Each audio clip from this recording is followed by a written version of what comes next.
ஓம் நமோ நாராயணாய. இன்று நான் தங்களை ஸ்ரீ விஷ்ணு சஹஸ்ரநாம பாஷ்யத்தின் 83வது பாகத்திற்கு வரவேற்கின்றேன். இதுவரை நடந்த 82 ஆடியோ பதிவுகளில் 411 நாமாக்களுக்கு விளக்கம் அளிக்கப்பட்டுள்ளது. இன்று அடுத்த 5 நாமாக்களுக்கு விளக்கம் அளிக்கப்பட உள்ளது.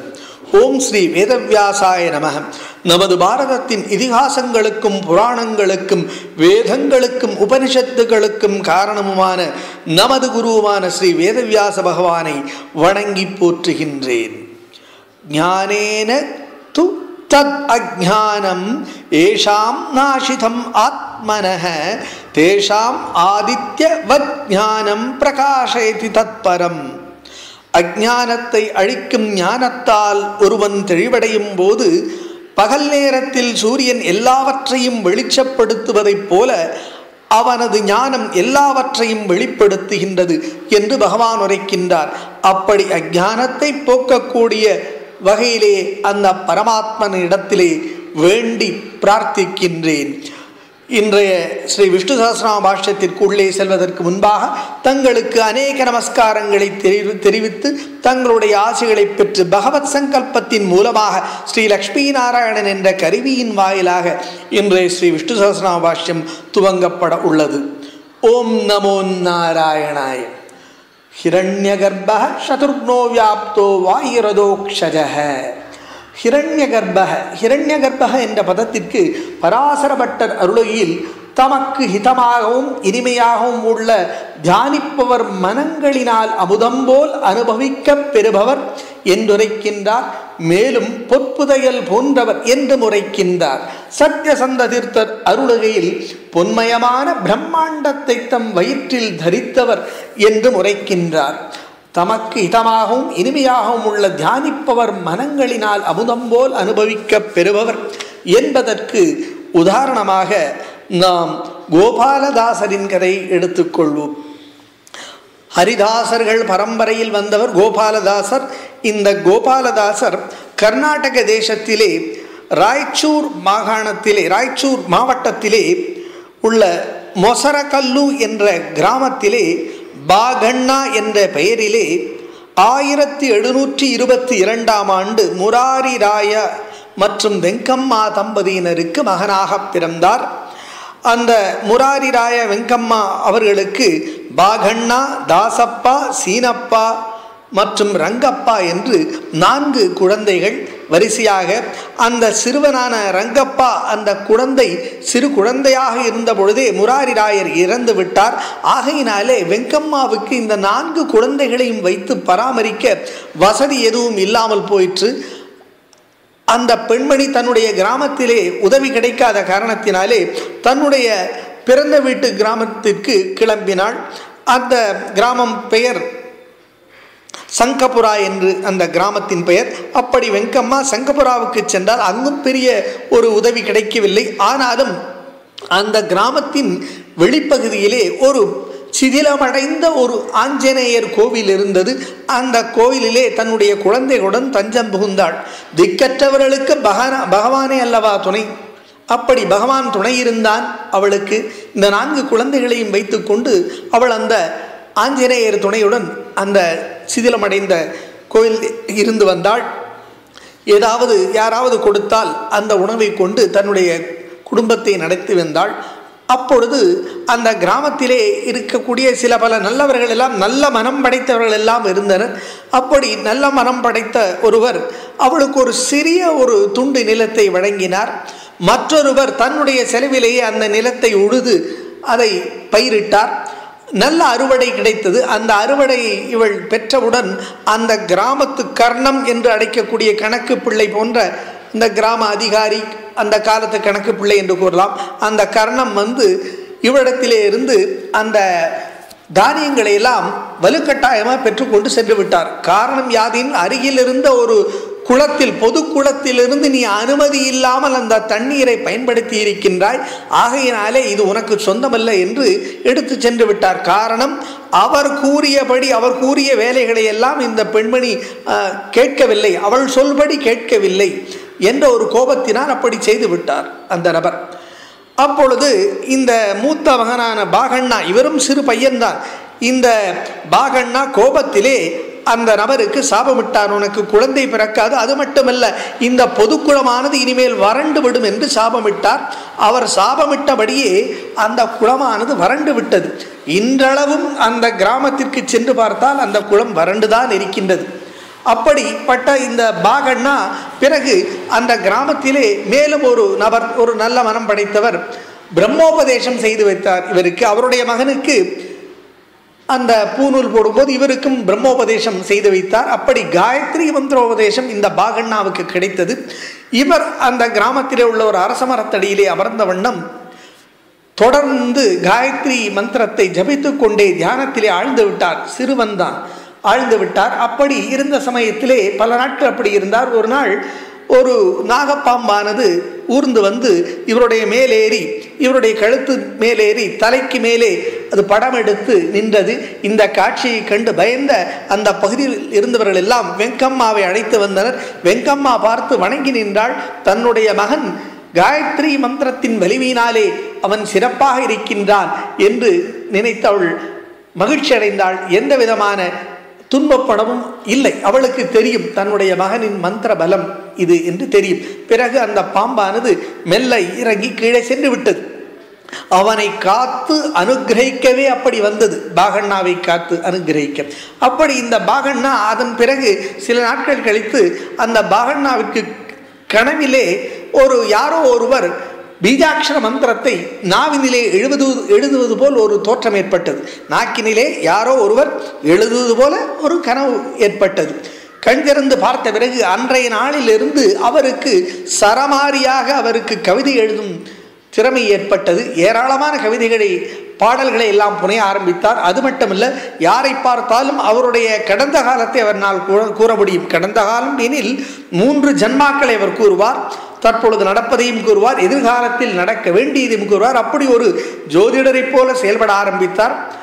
அதே போல் அந்த கிராமத்தில் உள்ள சிலர் அவருக்கு ஒரு கற்றுத்தந்த, அந்த கிராமத்தில் உள்ள ஒரு சிறந்த பண்டிதரும் மனமிறங்கி அவருக்கு வேத சாஸ்திரங்களை எல்லாம் கற்றுத்தந்தார்.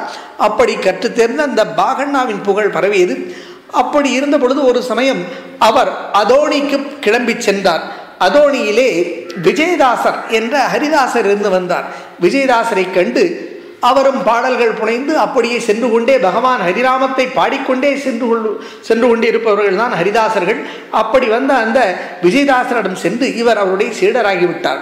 அப்படி அந்த விஜயதாசர் இவருக்கு கோபாலதாசர் என்று பெயரிட்டார். அதன் பிறகு இவருடைய பெயர் கோபாலதாசர். இவருக்கு கோபால விட்டலா என்ற ஒரு முத்திரையும் அளித்தார். அதாவது இவர் எழுதிய பாடல்கள் எல்லாவற்றிலும் கோபால விட்டல என்று ஒரு வார்த்தை இருக்கும்.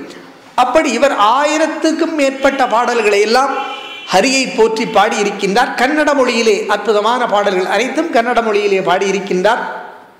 ஒரு சமயம் குருவும் சிஷ்யரும், அதாவது விஜயதாசரும் இந்த கோபாலதாசரும் மான்வி என்ற கிராமத்திற்கு வந்தனர். அந்த மான்வி என்ற கிராமத்திலே ஸ்ரீனிவாசாச்சாரியார் என்ற ஒரு மிகச்சிறந்த கைதேர்ந்த ஒரு சமஸ்கிருத பண்டிதர் இருந்து வந்தார். அந்த சமஸ்கிருத பண்டிதருக்கோ இவர்களை கண்டால் ஒரு இளக்காரம், அதாவது ஒரு என்ன சொல்வது, இவர்களை பார்த்தால் கன்னட பாடல்களை எல்லாம் எழுதுபவர்கள் தானே இவர்களெல்லாம், நான் சமஸ்கிருத பண்டிதன், எனக்கு இவர்களெல்லாம் ஈடாக மாட்டார்கள் என்று ஒரு அகம்பாவ போக்கு. அப்படி ஆகையினாலே அவர் ஒரு ஆணவத்துடன் தான் இருந்தார். இவர்களை இந்த விஜயதாசருக்கும் கோபாலதாசருக்குமாக அங்கே ஒரு விருந்து ஏற்பாடு செய்யப்பட்டிருந்தது அந்த கிராமத்திலே.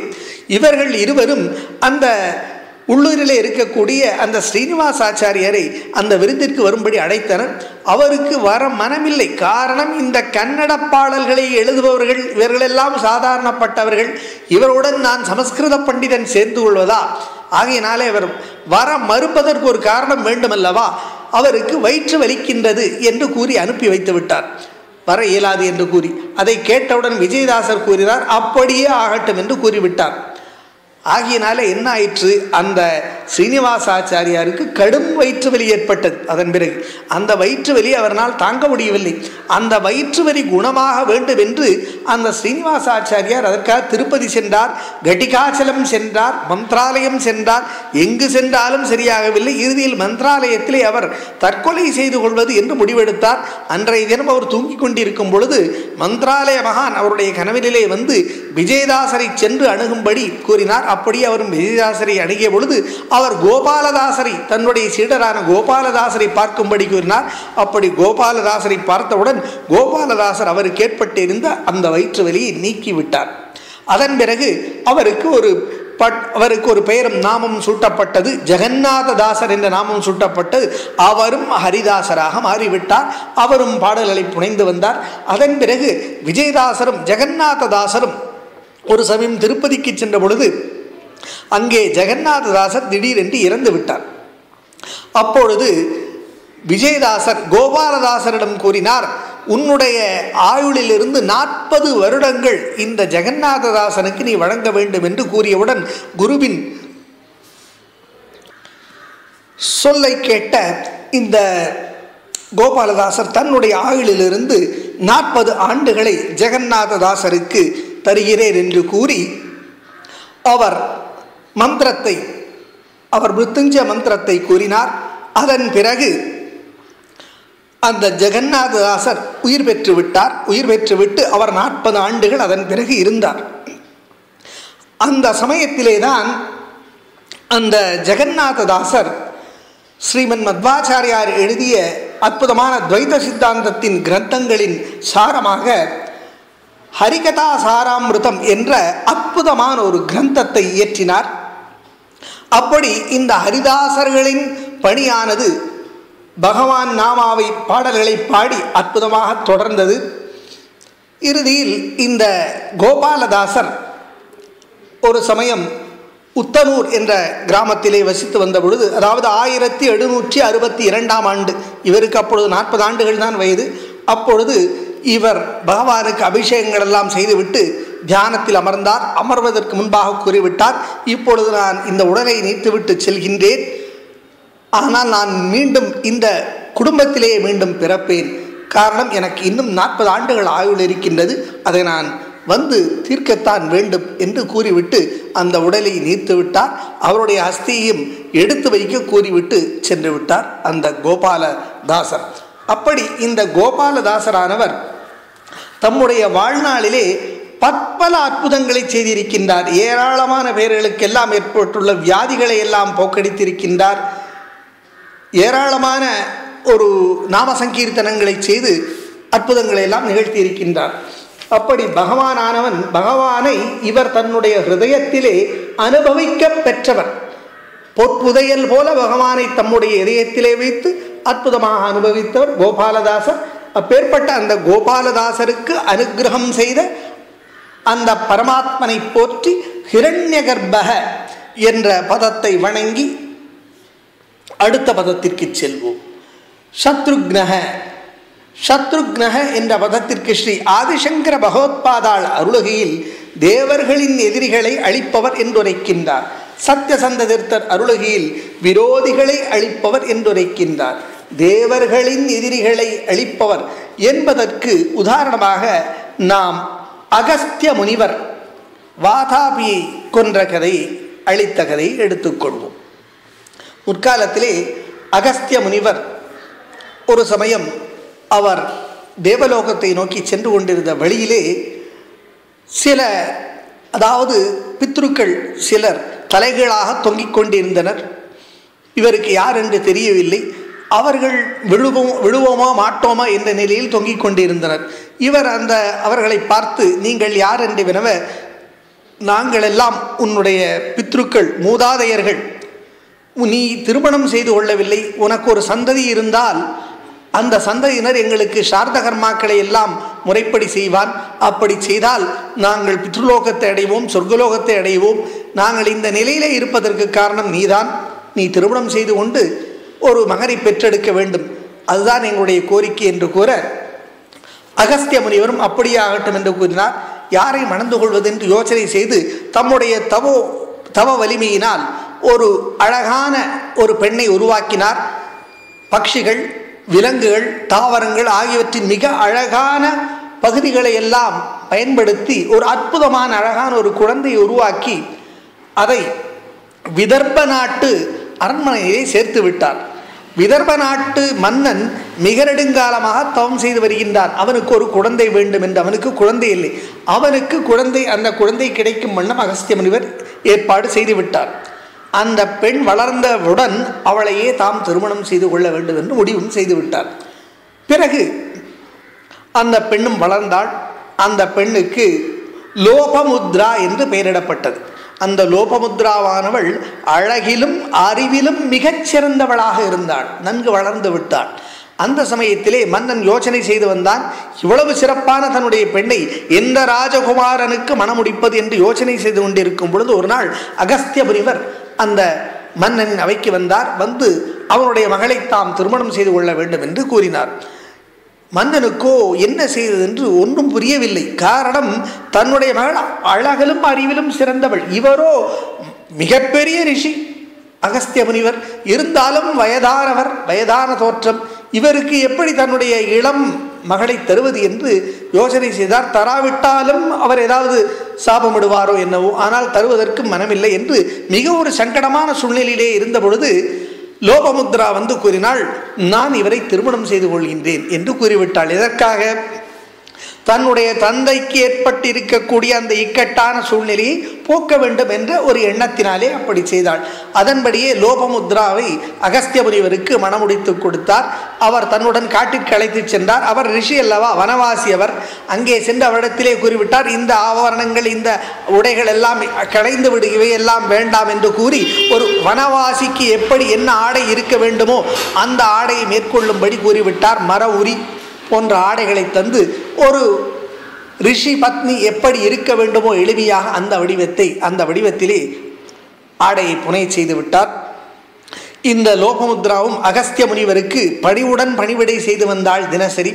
ஒரு நாள் அகஸ்திய முனிவர் கூறினார், நான் உன் மூலமாக குழந்தையை பெற்றுக்கொள்ள வேண்டும் என்று கூறினார். அப்பொழுது இவள் கூறினார், நம்மிடத்திலே செல்வம் எதுவும் இல்லை, குழந்தை பெற்றுக்கொள்ள வேண்டுமெனில் கண்டிப்பாக செல்வம் வேண்டும், அதுவே நிபந்தனை, நான் இடக்கூடிய நிபந்தனை. ஆகையால் தாங்கள் செல்வத்தை ஈட்ட வேண்டும் என்று கூறிய பொழுது அவர் கூறினார், நான் எப்படி ஈட்டுவது, நானோ ஒரு ரிஷி, செல்வத்தை தேடி நான் எங்கே செல்வது, ஈட்டுவது என்று கூறிய பொழுது உங்களுடைய தபோ வலிமை இருக்கின்றது, தங்களுடைய தவ வலிமையால் செல்வத்தை சேர்த்துங்கள் என்று கூறும் பொழுது அவர் கூறினார், நான் அதை இழக்க தயாராக இல்லை என்று கூறினார்.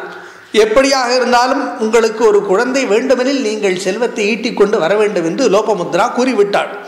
அதன்படியே இவர் யோசனை செய்தார், என்ன செய்வது என்று. நேராக அந்த நாட்டு மன்னனை சென்று பார்த்தார்.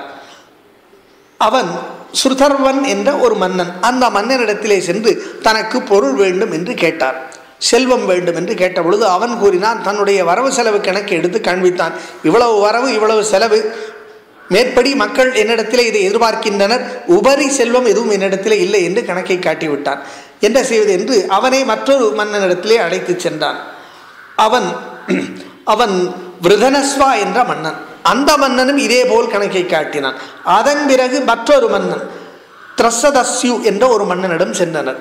அவனும் இதேபோல் மேற்படி செல்வம் இல்லை என்று ஒரு கணக்கு காட்டினான். இந்த 3 மன்னர்களும் பிறகு ஆலோசனை செய்து ஒரு அசுரன் அருகிலே இருக்கின்றான், இல்வலன் என்ற அசுரன் இருக்கின்றான், அவனிடத்திலே ஏராளமான பொருள் இருக்கின்றது, அவன் மணிமதி என்ற ஒரு நகரத்தில் இருக்கின்றான், ஒரு பகுதியை ஆண்டு வருகின்றான், அந்த மணிமதிக்கு செல்வோம் என்று கூற இந்த மன்னர்களும் இந்த அகஸ்திய முனிவரும் மணிமதியை நோக்கி சென்றனர். அந்த இல்வலன் அவனுடைய சகோதரன் வாதாபி. இந்த இல்வலனும் வாதாபியும் பிராமணர்களை வைத்து ஒரு சமயம் யாகம் நடத்தினர். மிகச்சிறந்த புத்திரன் எங்களுக்கு கிடைக்க வேண்டும் என்று பிராமணரிடத்திலே கூறிய பொழுது அவர்கள் மறுத்துவிட்டனர். உங்களுடைய குணங்களுக்கு, உங்களுடைய அசுர குணங்களுக்கு அந்த மாதிரியான புத்திரன் கிடைக்க மாட்டான் என்று உறுதியாக கூறிவிட்டனர். ஆகையினாலே கோபமடைந்த இந்த இல்வலனும் வாதாபியும் பிராமணர்களை தொடர்ந்து அழிக்க வேண்டும் என்று முடிவு செய்தனர். அதன்படியே தங்களுடைய சக்தியின் மூலமாக பிராமணர்களை தொடர்ந்து அழித்து வந்தனர், அந்த பகுதிக்கு வரக்கூடியவர்கள் எல்லாம். எப்படி எனில், இந்த வாதாபி தன்னை ஒரு ஆடாக மாற்றிக்கொள்வான். இந்த இல்வலன் அந்த வழியிலே வரக்கூடிய பிராமணர்களை எல்லாம் அழைத்து உபசரித்து அவர்களை தன்னுடைய இல்லத்திற்கு விருந்திற்கு வருமாறு பணிப்பான். பிராமணர்களும் அவருடைய இல்லத்திற்கு விருந்திற்கு வருவர். அப்பொழுது இந்த வாதாபி ஆடாக மாறிவிடுவான். வாதாபியை கொன்று அங்கே சிறந்த விருந்து, அசைவ விருந்து நடைபெறும். அந்த விருந்தை அந்த பிராமணர்கள் உண்டவுடன், அந்த வந்த விருந்தினர் பிராமணன் உண்டவுடன் இந்த இல்வலன் வாதாபி வெளியில் வா என்று அழைப்பான். அப்படி அழைத்தவுடன் உள்ளே இருக்கக்கூடிய அந்த வாதாபியானவன் அந்த பிராமணனின் வயிற்றை கிழித்து கொண்டு வெளியில் வருவான். அந்த பிராமணன் இறந்து விடுவான். இதுதான் நடந்து கொண்டே இருந்து இந்த செயல். இப்படி அகஸ்திய முனிவர் அங்கே வந்தவுடன் அதேபோல் இல்வலன் அவரை வரவேற்று நான் விருந்து படைக்கின்றேன் என்று கூறி தன்னுடைய சகோதரன வாதாபி ஆடாக மாறச் செய்தான். வாதாபி சமைத்து அவன் அகஸ்திய முனிவருக்கு விருந்து படைத்தான். மற்ற மன்னர்களை எல்லாம் அகஸ்திய முனிவர் கூட வந்த மற்ற 3 மன்னர்களையும் சாப்பிட வேண்டாம் என்று கூறிவிட்டு அகஸ்திய முனிவர் மட்டும் அந்த விருந்தை உண்டார். உண்டவுடன் வாதாபி ஜீர்ணோபவ என்று கூறிவிட்டார். வாதாபி ஜீர்ணித்து விட்டார். பிறகு இல்வலன் கூறினான் வாதாபி வெளியில் வா என்று கூறிய பொழுது அகஸ்தியர் கூறினார் வாதாபி வெளியில் வரமாட்டான், அவன் ஜீரணமாக்கப்பட்டு விட்டான் என்று கூறினார். இல்வலனுக்கு என்ன செய்வதென்று தெரியவில்லை. மிகவும் மனமுடைந்து விட்டான். இருந்தாலும் அகஸ்திய முனிவரின் வலிமையை உணர்ந்து கொண்டு பிறகு அவருக்கு வேண்டிய செல்வங்களை எல்லாம் அளித்தான். அந்த செல்வங்களை பெற்ற அகஸ்திய முனிவர் லோபமுத்ராவுடன் சென்றார். அப்படி லோபமுத்ராவுடன் கூடி அவருக்கு ஒரு இத்மவாஹா என்ற ஒரு குழந்தை, ஒரு மகன் பிறந்தான். இத்மவாஹா அல்லது திராதஸ்ஸு என்று கூறுவர். அந்த மகன் பிறந்தான். அதன் பிறகு அவர் வழக்கம் போல காட்டிற்கு சென்று விட்டார். தவம் செய்வதற்கு சென்று விட்டார். அவளை விட்டு சென்று விட்டார். அவருடைய பணி முடித்து விட்டது. இனிமேல் அவருடைய மகன் முன்னோர்களுக்கெல்லாம் அந்த ஸ்ராத்த கர்மாக்களை செய்து பித்ருக்களை அவருடைய லோகத்திலே சேர்த்து விடுவார் என்று அவர் சென்று விட்டார். அந்த அகஸ்திய முனிவருக்கும் லோபமுத்ராவுக்கும் தமிழகத்திலே கோயில் இருக்கின்றது. திருநெல்வேலி மாவட்டத்திலே பாபநாசத்திற்கு அருகிலே உள்ள தாமிரபரணிக்கரையிலே அருகிலே நதிக்கருகிலே அகஸ்தியர் நீர்வீழ்ச்சி இருக்கின்றது. அந்த அகஸ்தியர் நீர்வீழ்ச்சிக்கு மேலே சென்றோமெனில் அங்கே கல்யாணி தீர்த்தம் இருக்கின்றது. அந்த கல்யாணி தீர்த்தத்திலே தான் இந்த அகஸ்திய லோபமுத்ராவிற்கு கோவில் இருக்கின்றது. அற்புதமான இடம். அங்கே சென்று மனசாந்தியுடன் நாம் தியானம் செய்யலாம். அப்பேற்பட்ட அமைதியான இடம். அப்படி பகவானானவன் தேவர்களின் எதிரிகளை அழிக்கக்கூடிய இந்த வாதாபி என்ற அசுரனை, தேவர்களின் எதிரி பகவான் அகஸ்திய முனிவரின் மூலமாக கொன்று விட்டான். அப்படி தேவர்களின் விரோதிகளை அழிக்கக்கூடிய அந்த பகவானை வணங்கி சத்ருக்னஹ என்ற பதத்தை வணங்கி அடுத்த பதத்திற்கு செல்வோம். வியாப்தக. வியாப்தக என்ற பதத்திற்கு ஸ்ரீ ஆதிசங்கர பகவத்பாதாள் அருளகில் காரணமாதலால் எல்லா காரியங்களிலும் வியாபித்திருப்பவர் என்றுரைக்கின்றார். பராசர பட்டர் அருளகையில் தியானிப்பவர்களிடம் இளையவன், முதியவன், தலைவன், அடிமை, பகைவன், நண்பன் முதலிய வேறுபாடில்லாமல் ஒரே விதமான அன்பால் நிரம்பியிருப்பவர் என்றுரைக்கின்றார். சத்யசந்த தீர்த்தர் அருளகில் பிரம்மா முதலியவர்களுக்கு வேண்டியவர் என்றுரைக்கின்றார். மேலும் கருடனுக்கு வேண்டியவர் என்று உரைக்கின்றார். கருடனுக்கு வேண்டியவர் என்பதற்கு உதாரணமாக நாம் கருடனை பற்றிய விஷயங்களையும் மேலும் கருட புராணத்தை பற்றிய விஷயங்களையும் நாம் எடுத்துக்கொள்வோம். கருடன் கஷ்யபருக்கும் வினதாவுக்கும் மகனாக பிறந்தவர் கருடன். கருடனை போற்றி வேதாந்த தேசிகர் கருட தண்டகம் என்ற ஒரு அற்புதமான நூலை ஏற்றியிருக்கின்றார், கிரந்தத்தை ஏற்றியிருக்கின்றார். அந்த கிரந்தத்திலே அந்த கருடனை போற்றி வேதாந்த தேசிகர் எழுதிய அந்த நூலிலே அவர் கருடனை பலவாறு புகழ்கின்றார். அதாவது கருடனை சுற்றி பல பாம்புகள் எல்லாம், பல சர்ப்பங்கள் எல்லாம் தம்முடைய படத்தை எடுத்துக்கொண்டு கருடனுக்கு இருபுறமும் கழுத்தை சுற்றி கொண்டு நிற்குமாம். அந்த பாம்பின் படங்களிலே இருக்கக்கூடிய நவரத்ன மணிகள் எல்லாம் பார்க்கும் பொழுது அந்த கருடனுக்கு மங்களஹாரத்தை எடுப்பது போல் தோன்றும் என்று வர்ணிக்கின்றார் வேதாந்த தேசிகர் அவருடைய அந்த கருட கிரந்தத்திலே. அதேபோல் அவர் அந்த கருட தாண்டகத்திலே கூறும் பொழுது அவர் நாராயணனை 4 வியூகங்களாக விளக்குகின்றார். வாசுதேவ, சங்கர்ஷண, பிரத்யும்ன மற்றும் அனிருத்த என்று நாராயணனை 4 வியூகங்களாக்குகின்றார். அதிலே கருடன் சங்கர்ஷண வியூகம் என்று கூறுகின்றார். கருடனானவன் தன்னை மேலும் 5ஆக பிரிக்கின்றார். சத்ய, சுபர்ண, கருட, தார்க்ஷ, விஹகேஸ்வர என்று கருடன் தன்னை 5ஆக்கிக் கொள்கின்றான். 5 வாயுக்களுக்கு உறவாக சரியாக. எப்படி எனில் பிராண, அபான, சமான, உதான, வியான என்று 5 வாயுக்களுக்கு தொடர்பு படுத்தி கருடன் தன்னை 5 வியூகங்களாக 5 வடிவங்களாக பிரிக்கின்றான் என்று வேதாந்த தேசிகன் உரைக்கின்றார். அதேபோல் கருடனின் பல்லானது இந்திரனின் வஜ்ரத்தை போன்றது என்றும் கருடனின் நகங்கள் எல்லாம் திக்குகளை பாதுகாக்கக்கூடியது என்றும் தேசிகர் உரைக்கின்றார். இந்த கருடனின் பிறப்பை பற்றி கூறும் பொழுது ஒரு சமயம் வாலகீல்ய முனிவர்களும் மற்றும் இந்திரனும் கஷ்யப முனிவரின் யாகத்திற்கு சென்று கொண்டிருக்கும் பொழுது இந்த வாலகீல்ய முனிவர்கள் எல்லாம் கட்டை விரல் அளவுதான் இருப்பார்கள். அவர்கள் சென்று கொண்டிருக்கும் பொழுது ஒரு நீர்க்குட்டையிலே விழுந்து விடுகின்றனர். அந்த விஷயத்தை பார்த்து இந்திரன் சிரிக்க, அதனால் கோபமுற்ற இந்த வாலகீல்ய முனிவர்கள் எல்லாம் ஒரு யாகம் செய்து அந்த யாகத்தின் பலனாக கருடன் உற்பத்தியாகின்றான் என்றும் வேதாந்த தேசிகர் உரைக்கின்றார். அப்படி இந்த கருடனானவன் அபரிமிதமான சக்தி உடையவன், ஆற்றலுடையவன். இவன் கருடன் வினதாவின் புத்திரன். கஷ்யபரின் மற்றொரு மனைவியான கத்ருவின் போட்டி பொறாமையின் காரணத்தினாலே வினதாவானவள் அடிமையாக இருக்கின்றாள். அவளுடைய அடிமைத்தலையை போக்குவதற்காக கருடன் அமிர்தத்தை கொண்டு வர வேண்டும் என்ற நிபந்தனை ஏற்படுகின்றது. அப்படி கருடன் சென்று இந்திராதி தேவர்களை எல்லாம் தோற்கடித்து அந்த அமிர்தத்தை கொண்டு வருகின்றான். அப்படிப்பட்ட வலிமையானவன் கருடன், மிகச்சிறந்தவன். கருடன் தான் வேதங்களை எல்லாம் எப்படி மந்தரமலை கடையும் பொழுது அமிர்தம் வெளிப்பட்டதோ அப்படி கருடன் வேதங்களை எல்லாம் கடைந்து ஞானத்தை தருகின்றான் என்று வேதாந்த தேசிகர் உரைக்கின்றார். அது மட்டுமல்ல, கருடன் மகாவிஷ்ணுவுக்கு மிகவும் பிரியமானவன்.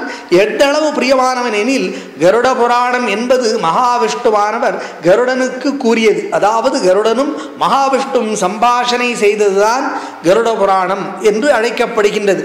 அந்த கருட புராணத்திலே நாம் பார்க்கும் பொழுது ஏறத்தாழ 19,000 ஸ்லோகங்கள் இருக்கின்றன. முதன்முறையாக அதை கேட்டது கருடன். பிறகு கருடன் அதை கஷ்யப முனிவருக்கு எடுத்துரைத்தார். வேதவியாசர் தொகுத்த 18 புராணங்களில் கருட புராணம் ஒன்று.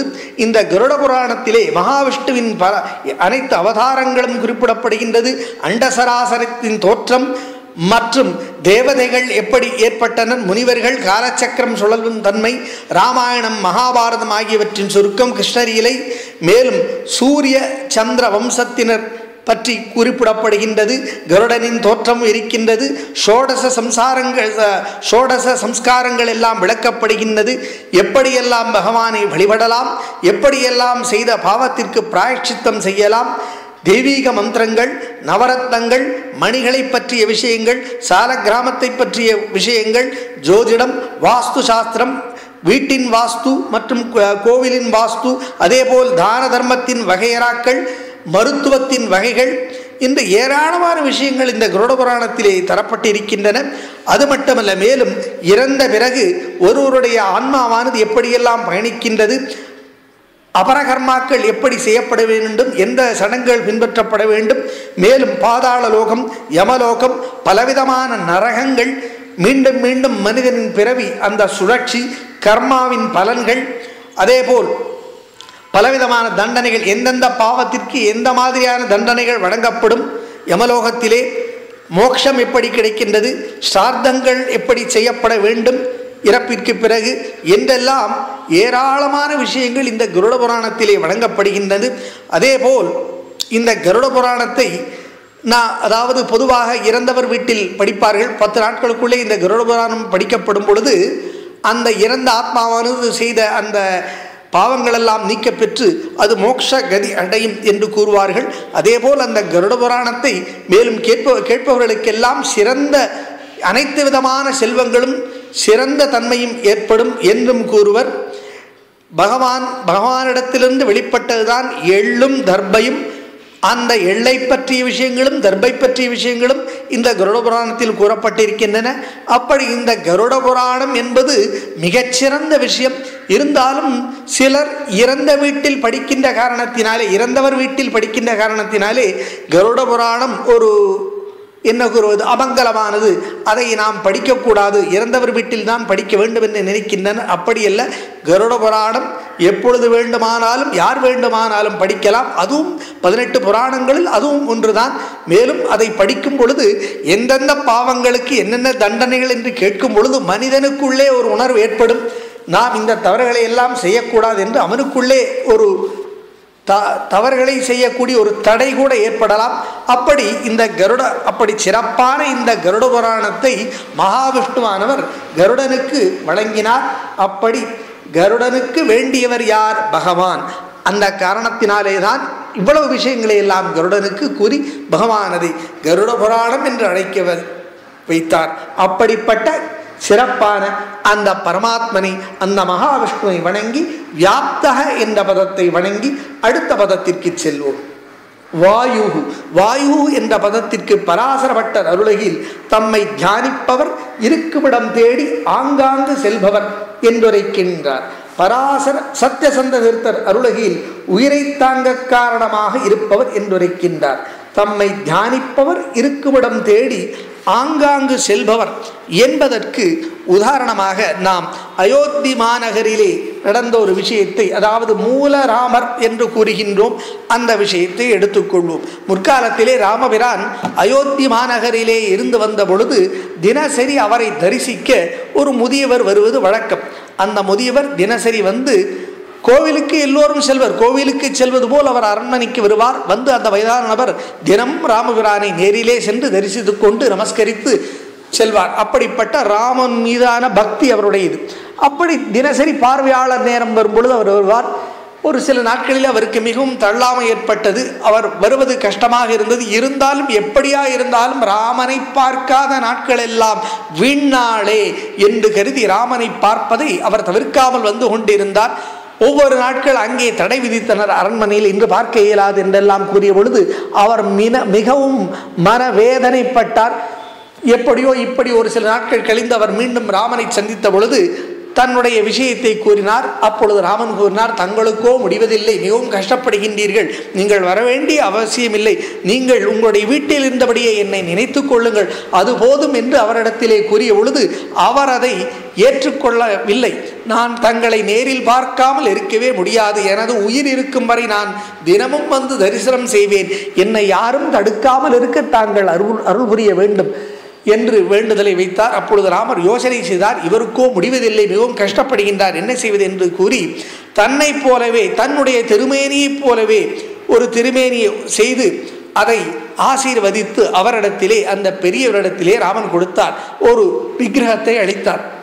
அளித்தவுடன் அளித்து ஆசீர்வதித்தார். இந்த விக்கிரகத்திலே நான் எப்பொழுதும் இருக்கின்றேன், நீங்கள் இந்த என்னுடைய விக்கிரகத்தை தங்களுடைய இல்லத்திலே வைத்து தினசரி வணங்கி போற்றி வாருங்கள் என்று கூறியவுடன் அந்த நபருக்கு, அந்த பெரியவருக்கு அடைந்த சந்தோஷத்திற்கு எல்லையே இல்லை. அவ்வளவு மகிழ்ச்சி அடைந்தார். தினசரி தன்னுடைய வீட்டிலே அந்த ராமனை வைத்து பூஜை செய்து வந்தார். அப்படி அவருடைய காலத்திற்கு பிறகு ராமனால் ஆசீர்வதிக்கப்பட்ட அந்த விக்கிரகமானது அனுமனுக்கு வந்தது, பிறகு பீமனுக்கு வந்தது, பிறகு அதுவே பல ஆயிரம் ஆண்டுகள் கழித்து மத்த பீடத்திற்கு வந்தது. இறுதியில் அது மந்த்ராலய மகான் ராகவேந்திரரை சேர்ந்தது. அந்த மூல விக்கிரகம்தான் மூலராமர் என வழங்கப்படுகின்றார். இன்றளவும் மந்த்ராலயத்திற்கு நாம் சென்றால் அந்த மூலராமரை தரிசனம் செய்யலாம். ராமர் அந்த பெரியவருக்கு வழங்கிய அந்த விக்கிரகம் மந்த்ராலயத்திலே இருக்கின்றது. இன்றளவும் மந்த்ராலய மகானான ஸ்ரீ ராகவேந்திரர் தினசரி பூஜை செய்துதான் வருகின்றார். அவர் அதிகாலையிலே எழுந்து அந்த துங்கபத்ரா நதியிலே குளித்து விட்டு அவர் மூலராமருக்கு தினசரி பூஜை செய்து வருகின்றார். ஆனால் நமக்கு தெரியவதில்லை.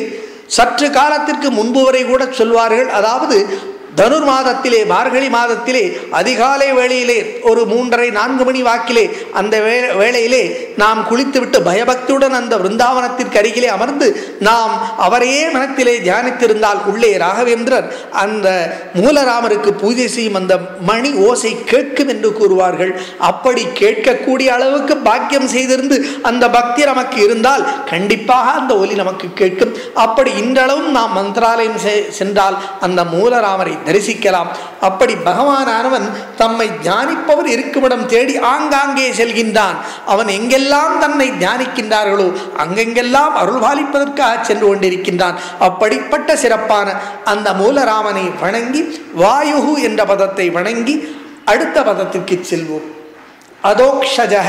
அதோக்ஷஜக என்ற பதத்திற்கு பராசர பட்டர் அருளகில் யாவரும் அனுபவித்து உபயோகித்தாலும் அமுதக்கடல் போல் ஒரு பொழுதும் வற்றி கீழே போகாமல் இருப்பவர் என்றுரைக்கின்றார். யாவரும் அனுபவித்து உபயோகித்தாலும் அமுதக்கடல் போல் ஒரு பொழுதும் வற்றி கீழே போகாமல் இருப்பவர் என்பதற்கு உதாரணமாக நாம் திருநீர்மலை க்ஷேத்திரத்தில் உள்ள நீர்வண்ணப் பெருமாளை எடுத்துக்கொள்வோம். திருநீர்மலை க்ஷேத்திரம் என்பது சென்னையின் வெளிப்பகுதியிலே இருக்கின்றது. தமிழகத்திலே சென்னை மாகாணத்திற்கு வெளிப்பகுதியிலே பல்லாவரம் என்ற இடத்திலிருந்து 6 கிலோமீட்டர் தொலைவிலே திருநீர்மலை இருக்கின்றது. இந்த திருநீர்மலை க்ஷேத்திரமானது 108 திவ்ய தேசங்களில் ஒன்று. இங்கு 4 வடிவங்களிலே பகவான் காட்சியளிக்கின்றார் இந்த மலையிலே. அதாவது இந்த மலைக்கு கீழே நின்ற திருக்கோலத்திலே பகவான் நீர்வண்ணப் பெருமாளாக நீலமுகில் வண்ணனாக நின்ற திருக்கோலத்திலே காட்சியளிக்கின்றான். மலை மீது ஏற வேண்டும். ஒரு 200-300 படிகள் இருக்கலாம். மலை மீது ஏறி சென்றால் மேலே ரங்கநாதன் கிடந்த திருக்கோலத்திலே அவன் பூதேவி ஸ்ரீதேவி சமேதராக இருக்கின்றான். அதேபோல் அங்கே சாந்த நரசிம்மராக அமர்ந்த திருக்கோலத்திலே பகவான் இருக்கின்றான். 2 கைகளுடன் நரசிம்மன் சாந்தமாக அங்கே அமர்ந்த திருக்கோலத்திலே இருக்கின்றான். நடந்த திருக்கோலத்திலே திரிவிக்ரமன், அதாவது பாதத்தை கொண்டு அளக்கும் எண்ணத்திலே நடந்த திருக்கோலத்திலே திரிவிக்ரமன் இருக்கின்றான். அப்படி 4 வடிவங்களிலே அங்கே பகவான் அந்த திரு நீர்மலையிலே பகவான் அற்புதமாக காட்சியளிக்கின்றான். அதாவது நீர்மலை என்றால் எப்படி நீர்மலை என்று பெயர் ஏற்பட்டது, எப்படி நீர் வண்ணன் அவன் ஆனான் என்று கேட்கும் பொழுது பகவான் பக்தர்களின் பக்தியை எண்ணி அவருடைய தவத்தை எண்ணி அன்பை எண்ணி மெய் உருகுகின்றான். எப்படி ஒரு பனிக்கட்டியானது உருகி தண்ணீராக மாறுகின்றதோ அப்படி பகவானுடைய ஹிருதயமானது உருகி தண்ணீரை போல நீருடைய தன்மையைப் போல அது மாறிவிடுகின்றது. அப்படி நீரைப் போல உருகுகின்ற காரணத்தினாலே பக்தியினால் பக்தனின் பக்திக்காக நீரை போல உருகக்கூடிய காரணத்தினாலே அங்கே இருக்கக்கூடிய பகவான் நீர்த்தன்மை உடையவனாக நீர் வண்ணனாக வழங்கப்படுகின்றான். அப்படி அந்த நீர்வண்ணன் அங்கே அற்புதமாக 4 திருக்கோலங்களிலே காட்சியளிக்கின்றான். ஏறத்தாழ 15 ஏக்கரா அளவிலே உள்ள கோயில் அது. அற்புதமான கோயில்.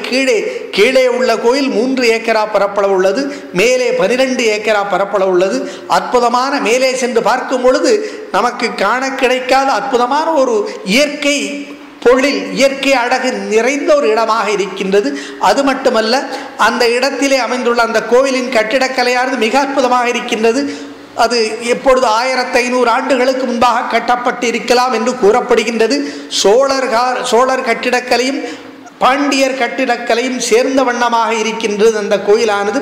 இந்த கோயிலுக்கு திருமங்கை ஆழ்வார் பாசுரங்களை பாடியிருக்கின்றார், மங்களாசாசனம் செய்திருக்கின்றார். அப்படி திருமங்கை ஆழ்வார் இங்கு வந்த பொழுது அவர் அந்த பகவானை காண மேலே செல்ல முடியவில்லை, கோவிலுக்கு அருகில் வர முடியவில்லை. காரணம், அப்பொழுது கடுமையான மழை பெய்து அங்கே அந்த நீர்மலையை, அந்த திரு நீர்மலையை சுற்றி நீராக இருந்தது. அந்த மலையை சுற்றி நீராக இருந்த காரணத்தினாலே அது நீர்மலை என்று பெயர் பெற்றது. அதேபோல் பகவான் நீரை போல உரிய காரணத்தினாலும் அவன் நீர்வண்ணன் என்று பெயர் பெற்றார். திருமங்கை ஆழ்வார் அங்கே அருகில் உள்ள கிராமத்திலே தங்கியிருந்தான். ஒரு நாட்கள் அல்ல, ஓரிரு நாட்கள் அல்ல, 1 மாதமும் அல்ல, 2 மாதமும் அல்ல, 6 மாதங்கள் காத்திருந்தார் திருமங்கை ஆழ்வார் இந்த பகவானை பாட வேண்டும் என்று. 6 மாதங்கள் நீரினாலே சூழப்பட்டு இருந்தான். பிறகு 6 மாதங்கள் கழித்து அவர் பகவானை பாடினார். அற்புதமான பாசுரங்களிலே 4 திருக்கோலத்தில் இருக்கக்கூடிய இந்த பகவானை பாடினார். அதேபோல் வால்மீகி மகரிஷி ராமாயணத்தை பாடிய வால்மீகி மகரிஷி முற்காலத்திலே அவர் இங்கே வந்து தரிசனம் செய்தார். அப்படி தரிசனம் செய்து மிக மகிழ்ந்தார். இருந்தாலும் அவருக்குள்ளே ஒரு சிறிய குறை இருந்தது. அவர் ராமனை போற்றுபவர் அல்லவா, பகவான் அவருக்கு ராமனாக காட்சியளிக்க வேண்டும் என்று பிரார்த்தனை செய்தார். பகவானும் அந்த பெருமாளும் அவருக்கு ராமனாக காட்சியளித்தார். அங்கே ராமனாக பகவான் காட்சியளித்த பொழுது ரங்கநாயகி தாயார், அதாவது மேலே ரங்கநாயகி தனி சந்நிதி இருக்கின்றது. அதேபோல் கீழே நீர்வண்ண பெருமாள் தனி சந்நிதியில் இருக்கின்றார். அனிமா மலர் மங்கை தாயார் தனி சந்நிதியிலே இருக்கின்றார். அந்த மேலே இருக்கக்கூடிய ரங்கநாயகி தாயார் சீதா பிராட்டியாக மாறிவிட்டாள். சங்க சக்கரமும் பரத சத்ருக்னாக மாறிவிட்டன. சேஷன் லக்ஷ்மணனாக மாறிவிட்டான். கருடன் அனுமனாக மாறிவிட்டார். அப்படி வால்மீகி முனிவருக்கு ராமாவதார காட்சி அற்புதமாக காட்டப்பட்டது. அப்படி நாம் கீழே உள்ள அந்த நீர்வண்ண பெருமாள் கோயிலுக்கு செல்லும் பொழுது கீழே சென்று அதன் வழியாக மேலே செல்கின்றோம். அப்படி கீழே செல்லும் பொழுது கோவிலுக்கு நேரே பெரிய சந்நிதியாக இருப்பது ராமன் சந்நிதி தான். ராமன் தான் காட்சியளிக்கின்றான் பெரிய சந்நிதியாக. உபசந்நிதியாக தனியாக சிறியதாகத்தான் யார் இருக்கின்றான்? நீர்வண்ண பெருமாள் இருக்கின்றான். இருந்தாலும் கோயில் யார் பெயரால் வழங்கப்படுகின்றது? நீர்வண்ண பெருமாள் கோயில்தான் என்று வழங்கப்படுகின்றது. ஆனால் முன்னால் செல்லும் பொழுது ராமன் தான் பெரியதாக இருக்கின்றான். அதேபோல் ஆண்டாளுக்கும் ஒரு சந்நிதி இருக்கின்றது. நாம் படிகளை ஏறி மேலே அந்த நீர்மலைக்கு மேலே ஏறும் பொழுது படியில் மேலே ஏறி செல்லும் போது வலப்புறத்திலே ஆஞ்சநேயருக்கு ஒரு தனி சந்நிதி இருக்கின்றது. அப்படி இந்த திருக்கோயிலிலே 2 முறை வருடத்திற்கு இருமுறை பிரம்மோற்சவம் நடைபெறுகின்றது. நீர்வண்ண பெருமாளுக்கு ஒரு முறையும் ரங்கநாதன் மேலே இருக்கக்கூடிய ரங்கநாதனுக்கு ஒரு முறையும் நடைபெறுகின்றது. அதேபோல் இங்கே கீழே இருக்கக்கூடிய அனிமா மலர் மங்கைக்கு ஒன்றாகவும் மேலே இருக்கக்கூடிய ரங்கநாயகி தாயாருக்கும் 2 தனித்தனி உற்சவங்கள் நடைபெறுகின்றன.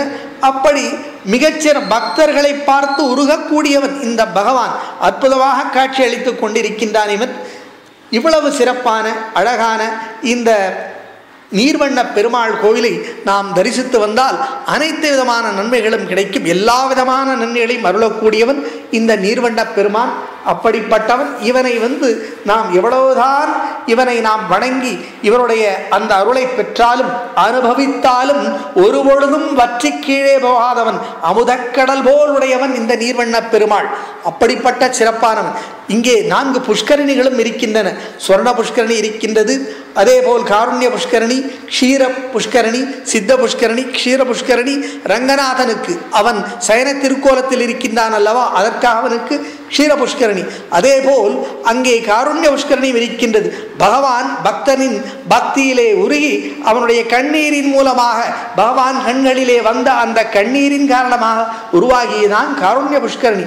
அப்படி அனைத்து விதமான விஷயங்களில் நல்கக்கூடியவராகவும் அள்ள குறையாதவனாகவும் நாம் அனுபவித்து உபயோகித்தாலும் ஒரு பொழுதும் வற்றி கீழே போகாமல் இருக்கக்கூடிய அமுதத்தை போன்றவனான இந்த திருநீர்மலையில் உள்ள நீர்வண்ண பெருமாளை வணங்கி அதோக்ஷஜக என்ற பதத்தை வணங்கி அடுத்த பதத்தை நோக்கி செல்வோம்.